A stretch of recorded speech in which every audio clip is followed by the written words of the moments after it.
ዲያስፖራ ዲያስፓይሬን ከሚል የግሪክ ቃል የመጣ ሲሆን ትርጉሙም መበተን ማለት ነው።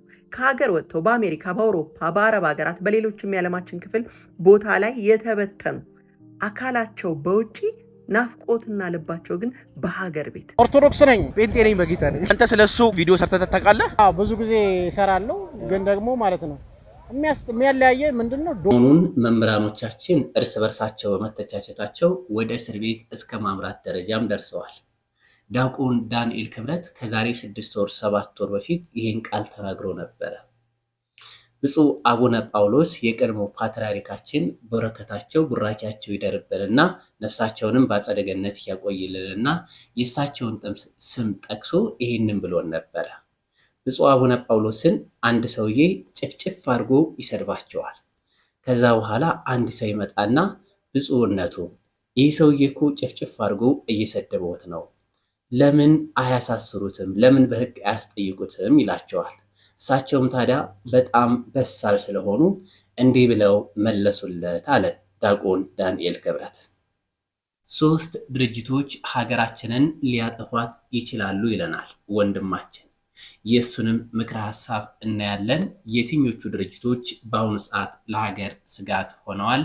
እነሱንም እናያለን። እነዚህንና የመሳሰሉትን ቪዲዮዎች እየቀርብ ያለው። ሰላም በዓለም ዙሪያ የምትገኙ ውድ ኢትዮጵያን እንደምናላችሁ፣ ሁላችሁንም በያላችሁበት ሰላም ብያለሁ። ይህን ቪዲዮ እየተመለከታችሁ ከሆነ ቪዲዮውን ላይክ፣ ሰብስክራይብ፣ ሼር ማድረጋችሁ እንዳዘነጉ። ቀጥታ ወደ ቪዲዮቹ እንሄዳለን። በዶኪማስ ጓዳ ተገኝታ ሙሉ ያደረገች የእናንተንም ቤት ሙሉ ታድርግላችሁ። ምሊተ ክብር ምሊተ ውዳሴ ከፍታ አድርጋችሁ ኢየሱስ ክርስቶስ በሕይወታችሁ ከእናንተ ጋር ይሁን። ምን እንዳላችሁ ታውቃላችሁ? ቀና ብዬ እንድትሄዱ አድርጋችኋለሁ ይላል። ቀና ብላችሁ እንድትሄዱ ያደርጋችሁ። መተማመን ኃይልና ብርታትን ይስጣችሁ። መብርሃን ከሁላችን ትሁን። ድንግል ማርያም በቀኝ በግራ ትቁምላችሁ፣ ከፊት ትምራችሁ፣ ከኋላ ትከተላችሁ። በልቡናችን ከልጇ ጋር ነግሳ ለዘላለም ትኑር። እግዚአብሔር በመግባት በመውጣታችሁ አይለያችሁ። የምትመኙትን ሁሉ ያድርግላችሁ። ምን ነበር ቅድም ያልነው? አንድ ጥቅስ ብለን ነበር አንድ ላይ ኃይልን በሚሰጠኝ በማ ስንቱን እችላለሁ፣ ሁሉንም ቻሉት ግድ የለም። ይመልከታችሁ ከሰማይ ይህ የንበረድኤቱ ይመልከተን፣ ከክፉ ይሰውረን፣ ሀገራችንን ሰላም ያድርግልን፣ የሚጣሏትን ይጣላልን፣ ህዝባችንን በፍቅር በአንድነት ሁላችን ያቆየን፣ ሁላችን የበረከት ያድርገን። መምህራችን እናመሰግናለን። የእናታችን የቅድስት ድንግል ማርያም ረድኤቷ በረከቷ በሁላችንም ላይ ይደርብን። በህይወት ያውን ትልቁ የናፈቀኝ ነገር ምን እንደሆነ ታውቃላችሁ? ይሄ ነው። አያውሽታ መድኃኒዓለም ይሄን ብቻ አሳካልኝ፣ ሌላው ምንም ጠይቄ እምቢ ብለኛል። ይሄን አሳካልኝሽ፣ አሜን። ሁሉ ነገር የጨለመበት ማንም ጭንቀቱን ያልተረዳለት ቢኖር የከተማ ልጅ ነው።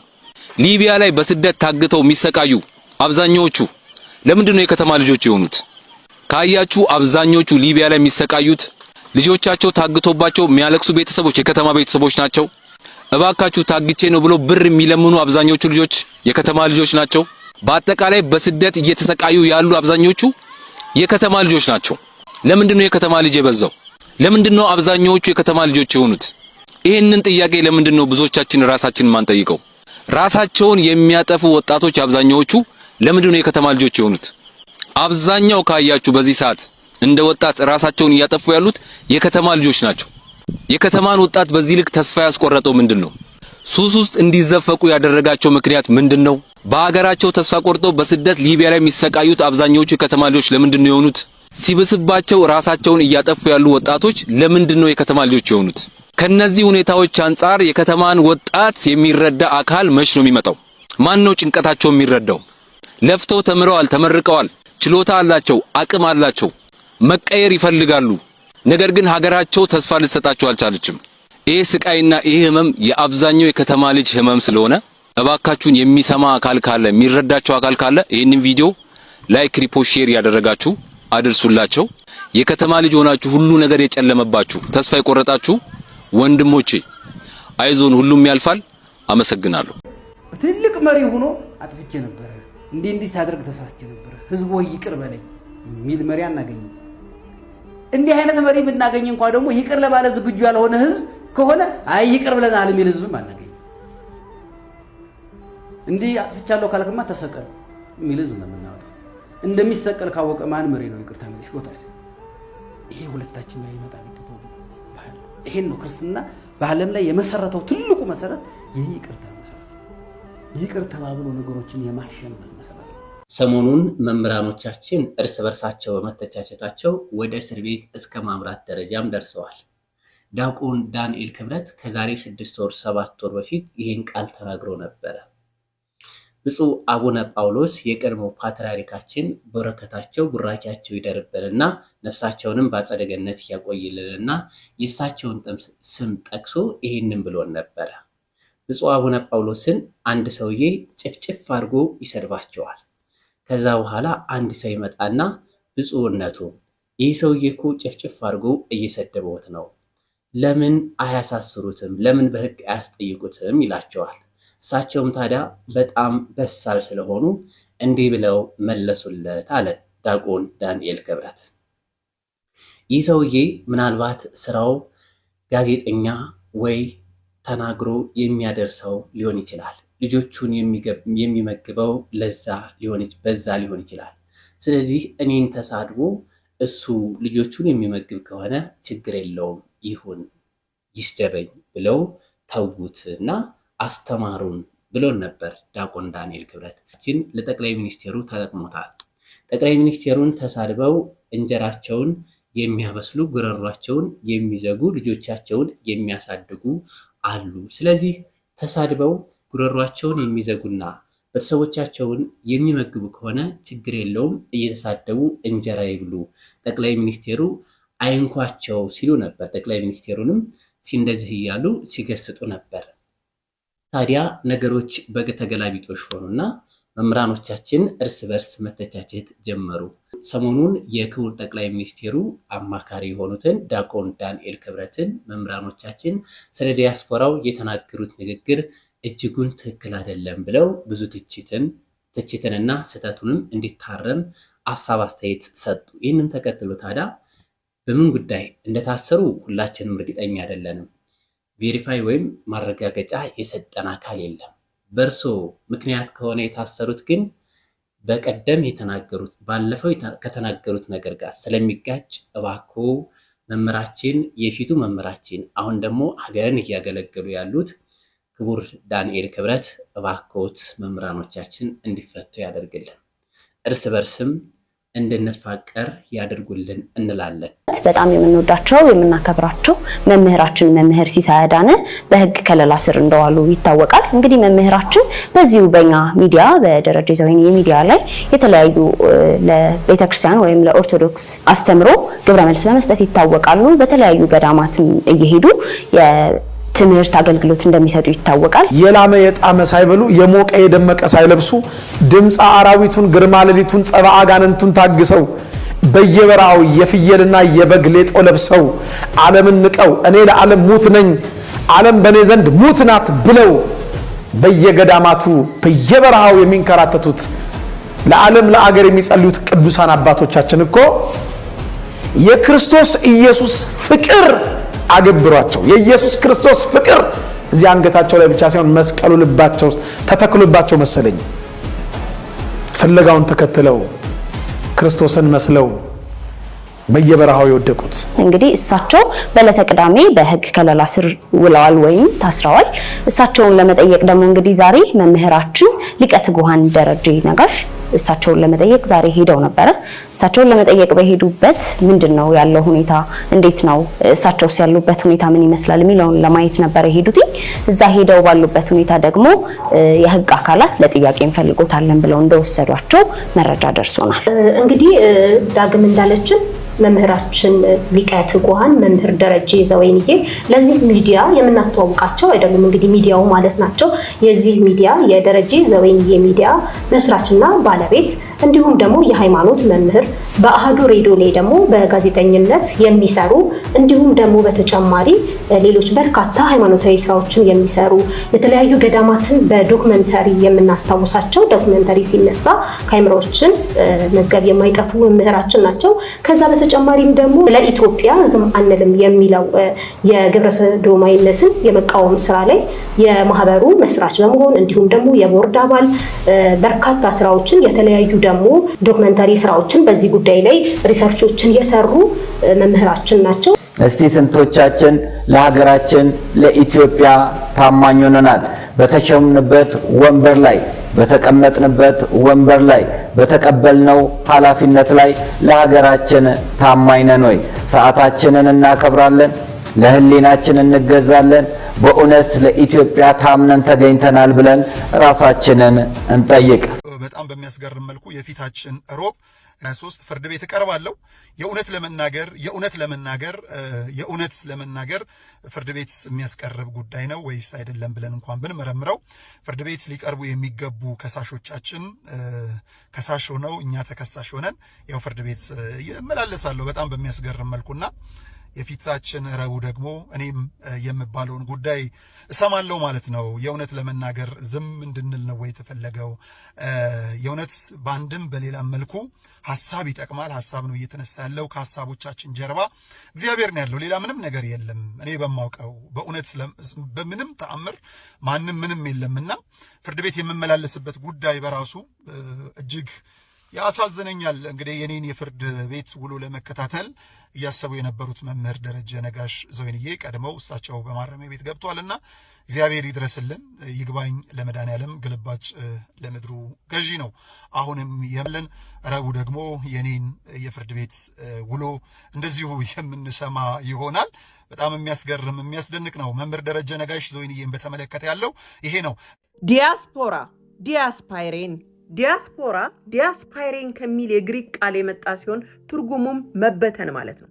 ከሀገር ወጥተው በአሜሪካ፣ በአውሮፓ፣ በአረብ ሀገራት በሌሎችም የዓለማችን ክፍል ቦታ ላይ የተበተኑ አካላቸው በውጪ ናፍቆትና ልባቸው ግን በሀገር ቤት የውጭ ምንዛሬውን፣ ሬሚተንሱን፣ ኢንቨስትመንቱን፣ እውቀትና ስኪል ማጋራቱን፣ በጎ አድራጎቱን ብንተወው ራሱ በኢትዮጵያ ውስጥ በሚሊዮን የሚቆጠሩ ለምግብ፣ ለቤት ኪራይ፣ ለትምህርት፣ ለጤና ወጪያቸው በውጭ ካሉ ዘመዶቻቸው የሚላክላቸው የሚታገዙ ገንዘብ የሚደገፉ ብዙዎች ናቸው። ድሮ ታዲያ ባንክ በሌለበት ዘመን ከውጪ ሰዎች ገንዘብን የሚልኩት በታማኝ ሰው እጅ ነበር። ወደ ሀገር ቤት የሚሄድ ዘመድና ጓደኛ ተፈልጎ አደራ በምትል ቃል ተሰንጎ ነበር ገንዘብ ወደ ሀገር ቤት የሚላከው። ታዲያ ወራትን ፈጅቶ አሊያም ጠፍቶ አሊያም ተዘርፎ እድለኛ ብቻ የሆነ የታመነ ሰው ያገኘ ሰው ብቻ ብሩ ይደርሰው ነበር። ጊዜያት አልፈው ስንዘምን ታዲያ የሐዋላ ስርዓት መጣ። ገንዘብ ድንበር ሳይሻገር በሁለት ወኪሎች መሃል ባለ የእምነት ስምምነት ውስጥ ገንዘብ ያልፋል። ታዲያ በዓላት እንዲሁም የትምህርት ቤት መመዝገቢያ ወቅቶች ላይ በዚህ መልኩ በሰልፍና በግርግር ያስተናግዱ ነበር። ያም ጊዜ አልፎ የዘጠናዎቹ ትውልድ እኛም የደረስንበት እነ ዌስተርን ዩኒየን እና እነ መኒግራምን ተጠቅመን ገንዘብ አውጥተን ነበር። ዛሬ ደግሞ የዲጂታል አብዮት ወይም ዘዲጂታል ኢራ ላይ ሆነን ፋስት ፔይ ላይ ደርሰናል። በኢትዮጵያና በአሜሪካ ያሉትን ጥብቅ የባንክ ህጎችን አልፎ ፈቃድ በማግኘት ለአመታት የሰው ህይወትን ይህ ፋስት ፔይ ያቅልሏል። ከአንድ ቀን በላይ የሚያስጠብቀውን የገንዘብ ዝውውር በደቂቃዎች ውስጥ በማድረግ በሶፋው ላይ ሆኖ ስልክ መንካት ብቻ። ታዲያ በእጅ አደራ ብሎ ከመስጠት ጀምሮ ፋስት ፔይ ላይ ደርሰናል ማለት ነው። ፋስት ፔይ በአሜሪካና በኢትዮጵያ ብሔራዊ ባንክ ይፋዊ ፍቃድ ያለው ገንዘብን በደቂቃዎች ፍጥነት ወደ ግል አካውንቶ እንዲገባ የሚያደርግ ቅጽበታዊ የሆነ ወይም ኢንስታንት የሆነ አነስተኛ ክፍያ ከቤቶ ሳይወጡ ደህንነቱ እንደተጠበቀ የጥንቱን አደራ በዲጂታል የቀየረ አፕሊኬሽን ነው ማለት ነው። በዓል ደርሷል። ለቤተሰቦ ፍቅርና ድጋፍን በፈጠነ መንገድ በፋስት ፔይ ውለታችሁን ማንዘነጋው እኛ ኢትዮጵያውያን ማን ስንል ነው የምንጠራችሁ? እህታችንን እናመሰግናለን። ክቡር ጠቅላይ ሚኒስቴሩ አማካሪ የሆኑት ዲያቆን ዳንኤል ክብረት ከዚህ በፊት እንደሚታወቀው ብዙ ነገሮችን አስተምረዋል። ብዙ የይቅርታ ቪዲዮዎችንም እንመለከታለን፣ እናያለን። በመጽሐፋቸውም ብዙ ነገርን አድርገዋል። ከሳቸው ብዙ ተጠቅመናል። እኔ እንኳ በወጣት አንደበቴ እሳቸውን የማንሳት የመናገርም አቅሙ የለኝም። ነገር ግን ብዙ ተምረናል፣ ብዙ ተስተካክለናል። በአሁኑ ሰዓት ግን የእሳቸው ርዕዮተ ዓለምና ምርጫቸው የተለየ ሊሆን ይችላል። ከብዙዎቻችን ጋር ላይመሳሰል ይችላል። ስለዚህ በሀሳብ ተለዩን ብለን እሳቸውን መጥላት የለብንም። መምህራኖቻችንም ፍቅር ሊኖረን ይገባል። እነዚህ መምህራኖቻችን የታሰሩት መምህራኖቻችንን በእርሶ ምክንያት ከሆነ የታሰሩት እባክዎት ከበፊቱ ከተናገሩት ጋር የተጻረሰ ስለሚሆን እነዚህን እንቁ መምህራኖቻችንን እንዲፈቱልን በአክብሮት እንዲያስፈቱልን ይቅርታ እንድትደራረጉልን እንጠይቃለን። ኦርቶዶክስ ነኝ፣ ጴንጤ ነኝ፣ በጌታ ነኝ። አንተ ስለሱ ቪዲዮ ሰርተህ ታውቃለህ? አዎ ብዙ ጊዜ እሰራለሁ። ግን ደግሞ ማለት ነው የሚያለያየ ምንድነው ዶክትሪን ወይ ደግሞ አስተምሮ ነው። ወንድማችን እንደ አንድ ኦርቶዶክስ ተዋሕዶ ቤተክርስቲያን ሁሌም እኛ ቢቻላችሁ ከሁሉም ጋር ተስማምታችሁ ኑሩ ነው የሚለው መጽሐፍ ቅዱስ። የማንም ጥላቻ የለንም። አዎ ሰርቼበት አውቃለሁ። ያው ምን ሰብኮም የተከተልነውም ጌታ እኛንም በፍቅር ነው የገዛን፣ ፍቅር ነው። ስለዚህ ከአስተምሮ ውጪ ሰው መጥላት ጌታም አያስተምረንም። ከዛ ባለፈ ደግሞ ጌታን የሚወድ ሰው ነው ይጣላል። በአካል ስትገናኙ ይሄ ለመጀመሪያ ጊዜ ነው? ለመጀመሪያ ጊዜ የተገናኘ ነው። እንግዲህ አንድ ጉዞ አድርገናል። አመሰግናለሁ። የፕሮቴስታንት ቤተ እምነት ተበላሽ ማለት ኦርቶዶክሳውያንን አይነካም ማለት አይደለም። እስልምናን አይነካም ማለት አይደለም። ማህበረሰብን ነው እያበላሽ የሚሄደው። በአንዱ ሃይማኖት በአንዱ ቤተ እምነት ውስጥ ችግር ያለ አካሄድ ካለ መላው ሀገሪቱን መላው የዓለምን ሕዝብ ነው የሚበክለው። ስለዚህ ወንድማችን እነዚህ ስጋቶች አሉ ይለናል። በአብዛኞቹ ሀሳቦቹ ላይ ተስማምቻለሁ። እስኪ ለእናንተም ልጋብዛችሁና ሀሳብ አስተያየታችሁን አስቀምጡ። ኢትዮጵያን 3 ተቋሞች ያፈርሷታል። የመጀመሪያው ተቋም ጉምሩክ ነው። ሁለተኛው ገቢዎች ነው። ሶስተኛው የኢትዮጵያ አብያተ ቤተክርስቲያናት ካውንስል ነው። ሁሉንም ልንገራችሁ። የጉምሩክና እንትን ብዙ ስላልኩበት ማለት እድሜ ዘመኔን በሙሉ ስላልኩበት ምንም አልልም። ማለት በቃ ሙስና አለ፣ ከፍተኛ የሆነ ሰንሰለት የሌብነት ሰንሰለት አለ። ይሉኝታ ቢሶች ናቸው። ሲሰርቁ እንደ ክብር ይቆጥሩታል። ያው ደጋግሜ ሰርቼበታለሁ። መንግስት ኢትዮጵያን ኑሮ ለማረጋጋት ከፈለገ መንግስት እንትን ካለ ጉምሩክና እንትን ላይ አዱን ይስደድልን። ብቸኛ መድኃኒት አዳነች ነች። ይህን ደጋግሜ ተናግሬያለሁ። እኔ ብልጽግና ውስጥ 2 የማምናቸው ሰዎች አብይና አዳነችን ነው። ሌሎቹን አላምናቸውም። ማለት አብይና አዳነችን አምናቸዋለሁ ስል ሙስና አይሰሩም ማለት ብቻ ነው እንጂ ስህተት አይሰሩም ምናምን እያልኩኝ አይደለም። ያው ሁሉም የራሱ ድካም አለው። ግን ከሙስና ከንጽህና ከምናምን አንፃር አብይና አዳነችን አምናቸዋለሁ። አዳነችን ጉምሩክ እናንተ ላይ ወሰዱልን። ያው ሙስና ላይ እንትን ስላለች ለነገሩ አዲስ አበባም እኩል ነው ገቢው ከጉምሩክና ከእንትን። ያው ሌብነቱ ግን በጣም ከፍተኛ ነው ጉምሩክና እንትን ላይ። እነዚህ 2 ተቋሞች የኢትዮጵያን ኑሮ በማቆርቆዝ እንትን ይላሉ። ሁለተኛው ደግሞ አብያተ ቤተክርስቲያናት ካውንስል ነው። አብያተ ቤተክርስቲያናት ካውንስል የወንበዴዎች ዋሻ ነው። ፈልቶ የቀዘቀዘ የቃል ወተት ትዝ ይላችኋል? አሎ ታክሲ ማለት ነው። የተደራጁ ማፊያዎች ናቸው። እስራኤል ዳንሳ ይህ ልጅ ከእስራኤል ዳንሳ እንትን ተማረ። ወላይታ ምናምን ኢንተርቪውን ሰሙት። ኬፋ ሚደቅሳ ላይ የቀረበው ሊንክ ከፈለጋችሁ ልክላችኋለሁ። ከዛ በኋላ ይሄ የዋህ ጴንጤ ማህበረሰብን አጭበረበረ እናንተና አለ። እኔ የሚገርመኝ የውላችሁ ካውንስሉ የግለሰቦችን ቸርች መፍቀዱ። እኔ በጌታ ፍቅር ትላልቅ የሆናችሁ እነ ፓስተር ዳዊት እነ ታምራት እነ ዮናታን አክሊሉ ምናምን በጌታ ፍቅር እለምናችኋለሁ። ልመና ነው። ህዝቡን ለወንበዴዎች አትስጡት። በቃ የግል ቸርች ይቁም። ቸርች ካስፈለገ ካውንስሉ ሪሰርች ሴንተር አቋቁሞ ብዙ ክርስቲያኖች ባሉበት አካባቢ ካንትን ቸርች ይክፈት። ከዛ በኋላ አገልጋዮችን አሰልጥኖ ብቃት ያላቸውን አገልጋዮች ይሹ። እባካችሁን ለእንደዚህ አይነት ወንበዴዎች አሳልፋችሁ አትስጡ። የግል ቸርች አያስፈልግም ስል እናንተ አላገለገላችሁም እያልኩኝ አይደለም። በቃ የእናንተ ሲዝን አልፏል። የግል ቸርች ከፍቶ ምናምን በንጽህና የሚሰራበት ጊዜ አልፏል። አሁን ወንበዴዎች መጥተዋል እና አብያተ ቤተክርስቲያናት ካውንስል በዚህ አሰራሩ ከቀጠለ ቸርችን ለግለሰቦች መስጠት ከቀጠለ ለእንደዚህ አይነት ወንበዴዎች ነው አሳልፈው የሚሰጠው። በቃ ነውር ነው እና እባካችሁን ይሄ የግለሰብ ቸርች ምናምን ለጥንቆላ፣ ለነውር፣ ለዘረፋ፣ ለይሉኝታ ቢሶች ምናምን ነው እየሰጣችሁ ነው ያላችሁት። አሁን ትልቅ ተቋም አለ፣ ካውንስል አለ። ካውንስሉ ግን ካውንስል መሆን አለበት ማለት ራሳችሁን ፈትሹ። ምን አይነት ሰዎች አሉ ምናምን የሚለውን በደንብ ተመልከቱት። እንትን አይደለም የፈረንጅ ላም አይደለም ጴንጤው እና ያሳዝነኛል። ላይ ክብሩ ወርዶ ቀሎ ተሰድቦ ከዛ በኋላ ጎረምሶች ይከብሩበታል። እና አሰራራችሁን በደንብ መፈተሽ አለባችሁ የኢትዮጵያ ቤተክርስቲያናት ካውንስል ማለት ነው። እና እነዚህ ትላልቅ ጃይንት ቸርቾችም አሁን ፎከስ አድርጉ። በቃ በእናንተ ጊዜ በየዋህነት ነው የሚወጣው። የእውነት ለመናገር ራዕይ ባይኖራችሁ እንኳን ራዕይ ያለን ብላችሁ ነው የምትወጡት፣ እግዚአብሔርን ለማገልገል ፈልጋችሁ ነው። አሁን ግን እየመጣ ያለው ትውልድ ሌባ ትውልድ ነው፣ ይሉኝታ ቢስ ትውልድ ነው። ሰው የግል ቸርች ልክ እንደ ዘረኝነት በህግ መታገድ አለበት። ካውንስሉ ሪሰርች ቲም ይኖረው። ከዛ በኋላ ክርስቲያኖች በበዙበት አካባቢ ሰብሰብ አድርጎ ቸርች ይክፈት። ይሄ ምናምን ህብረት የፍቅር ህብረት ምናምን የምትሉትን የልጆች ጨዋታ አቁሙት። አንድ ካውንስል፣ አንዲት ቤተክርስቲያን፣ አንዲት ወንጌላዊት ቤተክርስቲያን ትኖራል። አለበለዛ የማፊያ መፈልፈያ ነው የሚሆነው። የሚሰራው መኒ ላውንድሪ፣ የሚሰራው ነውር፣ ነፍስ ግድያ፣ በየሀገሩ ያለ ቅሌት። እባካችሁ ከዚህ በላይ አታዋርዱ። እና ትላልቆቹንም እለምናችኋለሁ እናንተ ትላልቅ መሳፍንቶች እና የመሳፍንት ዘመን ይብቃ። የፕሮቴስታንት ቤተ እምነት በሐሰተኛ ነቢያቶችና ፓስተሮች መበረዝ ይኸው ለሀገርም ተርፎ ብዙዎች ተጭበርብረው ሙስሊም ሳይል ክርስቲያን ሳይል ተጭበርብረው ግማሾቹ በእስር ቤት ይገኛሉ፣ ግማሾቹ ደግሞ እያለቀሱ ይገኛሉ። ስለዚህ የአንድ ቤተ እምነት መበላሸት የሀገር ውድቀት ስለሆነ እነዚህ ጉዳዮች ላይ መንግስትም ሆነ ማንኛውም አካል ትኩረት ሊያደርግ ይገባል። ውድ ኢትዮጵያ እስከ ሰዓት ድረስ አብራችሁ ስለቆያችሁ አመሰግናለሁ። በቀጣይ ቪዲዮ እስከምንገናኝ ድረስ ሰላም ቆዩ።